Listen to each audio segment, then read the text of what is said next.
पुर्तगाल के star footballer Cristiano Ronaldo ने गुज़िश्ता माह English football club Manchester United से राहें जुदा कर ली थीं।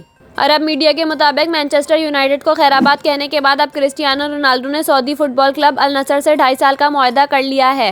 अरब मीडिया का कहना है कि अल नसर रोनाल्डो को हर साल $7.5 करोड़ देगा। इंस्टाग्राम पर रोनाल्डो और सऊदी फुटबॉल क्लब अल नसर की जानिब से मुश्तरका तौर पर पुर्तगाल के स्टार फुटबॉलर के क्लब से मुआहदे का ऐलान कर दिया गया है। सोशल मीडिया पर जारी की गई पोस्ट में रोनाल्डो को सऊदी क्लब अल नसर की जानिब से क्लब की जर्सी देते हुए देखा गया। पोस्ट में क्लब इंतजामिया की जानिब से रोनाल्डो को बेहतरीन अंदाज में खुशामदीद भी कहा गया।